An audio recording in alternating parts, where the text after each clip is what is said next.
Hello and welcome to Chester in the wee small hours at the end of a tremendous first day in what is perhaps shaping up as the most competitive Lombard RAC rally ever, with more Grade A drivers than ever before and a colossal battle for the World Championship between Juha Kankkunen and Carlos Sainz. At the end of the day, they were just 8 seconds apart. And a real bonus for the British fans in that Colin McRae kept his cool and kept his foot hard down to climb into second place behind Juha. A tremendous performance, one that perhaps has a great deal for the experience gained during his battle for the national championships. Let's start at the beginning. Sunday is Spectators' Day with 9 relatively short special stages stretching from Yorkshire down to the Midlands, most of them flat, fast tarmac, and we pick up the action at the Great Yorkshire Showground at Harrogate with Alan Douglas. Just before 8 o'clock Sunday morning, and the stage is set for Carlos Sainz to try to repeat his win of last year. He's had a magnificent year with success around the world. He began steadily through the showground at Harrogate and stayed there to the 4th stage through the splendid grounds of Chatsworth House. But he found the going very slippery, made worse by a minor brake problem. His rival Juha Kankkunen also made a steady if bumpy start. A sparkling drive put the leadership firmly in his hands, completing the longest stage of the day 4 seconds ahead of the previous leader, Marco Alén. Kenneth Eriksson is one of the bright young breed of Scandinavians who are making their name in World Championship rallying, in this case for the Mitsubishi team. He's in command of the 4-wheel drive Galant for the 2nd year running.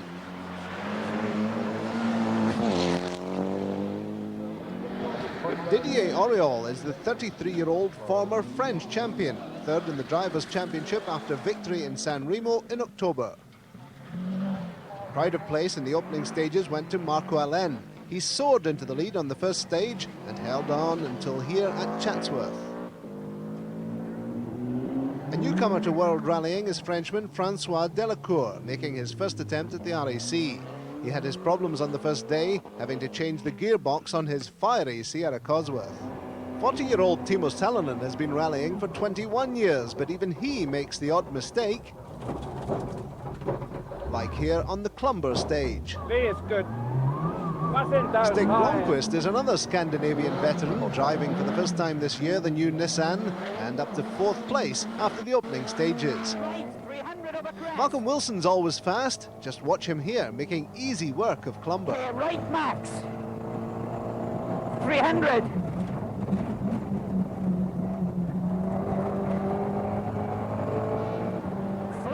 The best home performance, though, was coming from the current British champion, Colin McRae, eldest son of the rallying McRae family. The fastest man in Clumber, though, was the former British champion, David Llewellyn, in another diminutive Nissan, the car's first ever fastest stage time on a World Championship event. That brought us to the so-called, after Chatsworth with half the day gone. This is what the leaderboard looked like. Kankkunen had opened up a 6-second gap over Carlos Sainz. Colin McRae was half at the leaderboard with David Llewellyn and Malcolm Wilson tucked in neatly behind. So that brought us to the so-called super special stage at Donington, where, contrary to the norm, the cars went off in batches of 10 at 20-second intervals. A great sight for the spectators. Alan Douglas again.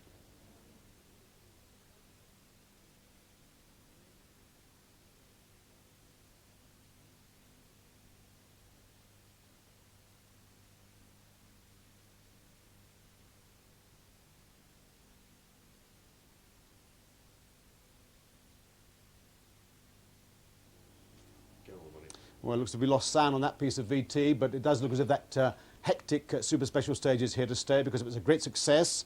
But after Donington Park, in the gathering gloom, they moved on to Sutton Park. What did you think of the super special, Carlos? Super specials are not my favorite.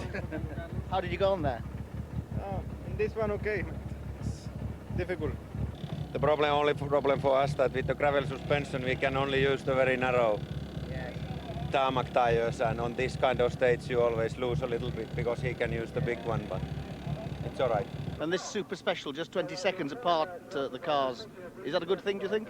I think it's a really excellent idea, really good idea, because it's all about the super specialists. They are about entertainment, and you don't have any gaps. It's good for the audience, and I don't see any drawback. Excellent idea. You seem to find Gwyndaf's bodywork very entertaining. No, I'm thinking I'm very lucky that I haven't got the same, to be honest. We had a huge moment on Special Stage 2, Clumber Park. Hannah just spun in front of us. I mean, I didn't see him, but I mean, I saw the black marks. And he said he was doing 150 kilometres an hour backwards. And I got on the radio to warn Gwyndaf, because I think it wasn't it was just the fact that we didn't have the tyres actually warm enough, and the rear end was very, very light. And the first corner we had it as flat left or something in 6th gear, and it just stepped out of line. I mean, my car went on the grass, and I mean, very, very lucky to get away with it. Of course, we all know what you're waiting for, to get to Wales tomorrow. Aye, if I can have a good run tomorrow through Wales, obviously, then reseeded at the end of tomorrow night, then that'll be better. The road conditions, you know, will get better. I mean, the problem with running down the field 22, you know, for Colin, myself, and Malcolm really, is that the road conditions do deteriorate. And so we'll all be looking forward to a bit of a reseed on the end of the Welsh leg. Well, having seen the interviews, we've now got the sound back on the VT. We're going to go back and look at the action in Donington Park.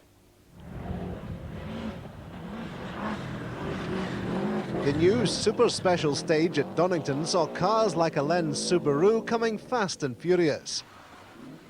The pace, setting cars off at 20-second intervals instead of every 2 minutes on the race circuit and its surrounding tracks, was designed purely with spectators in mind.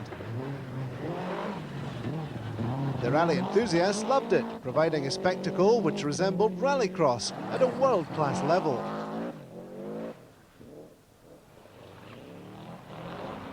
Not only did it give the fans a close-up and frantic look at the top drivers in action, it also gave the drivers themselves a rare view of each other's performance.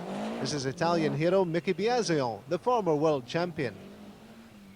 But a far from happy stage for Louise Aiken-Walker, plagued with gearbox problems all day. Well, as I said, that super special stage certainly looks as if it's here to stay because it was so successful. They moved on then from Donington Park back to Sutton Park. Sutton Park is a slick 3.8 miles of asphalt, very fast. Colin McRae had his tail up after his quick time at Donington and was really pressing Carlos very hard. Despite his lower starting position, back at 21, he still managed to clip fully 4 seconds off the Spanish driver's time to grab 3rd place. Meanwhile, Juha Kankkunen had been steadily closing on Marco Elen in the Subaru, and at Sutton Park, he pressed on to take a 1-second lead. Further down the table, Malcolm Wilson, with a very aggressive drive, managed to hang on to his 8th place overall by returning a fast 3 minutes 39 seconds. A time that was precisely matched by his Ford teammate, Gwyndaf Evans. Despite a somewhat damaged car and the continuing problems of smoke in the cockpit, he moved up from 13th to equal 12th place with David Llewellyn.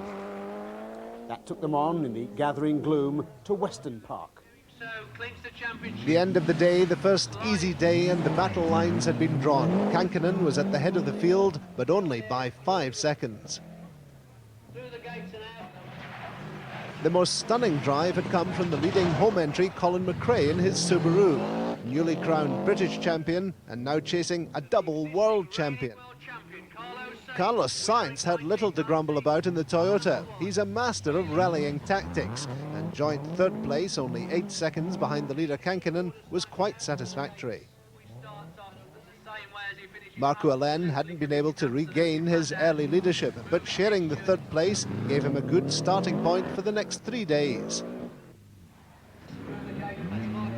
A battery of lights for Malcolm Wilson as he headed home.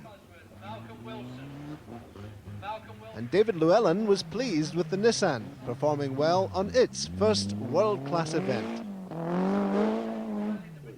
Well, after Weston Park, there were 2 more stages. Trentham Gardens, where Stig Blomqvist's engine died for a while in the water splash, and Alain dived off for 6 seconds into the boondocks.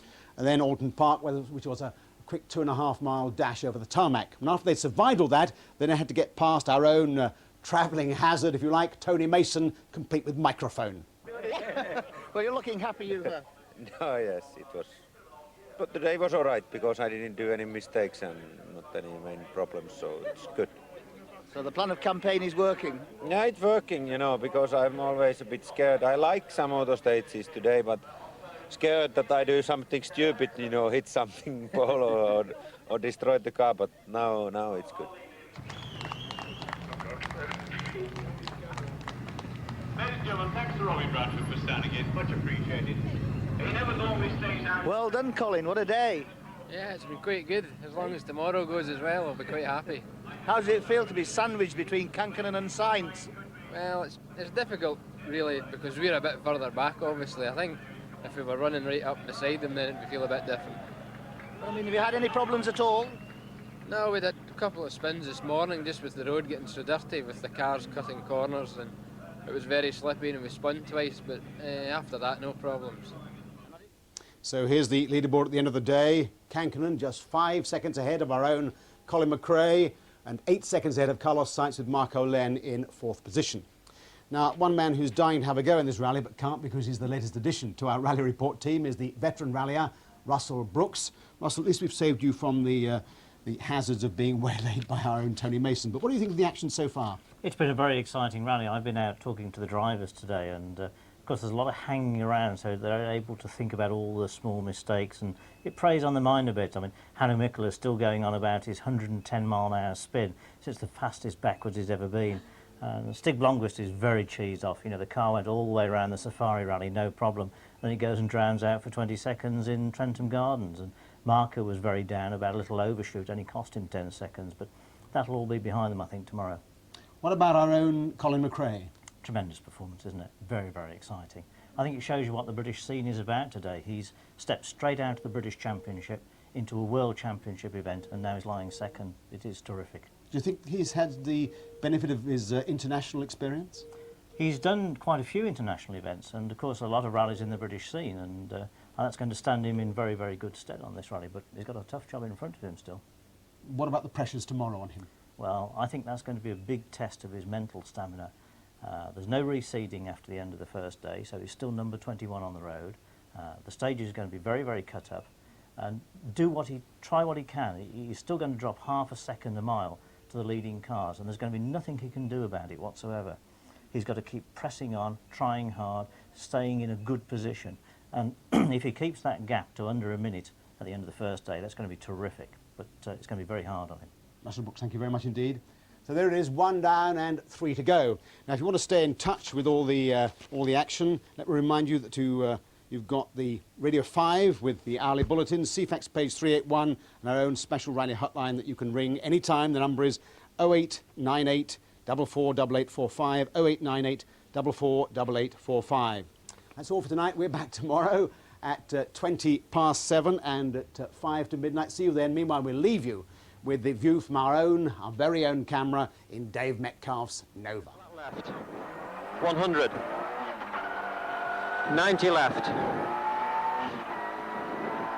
100.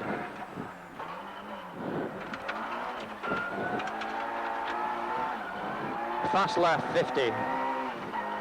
90 left. 20. Flat crest, 70. Flat left.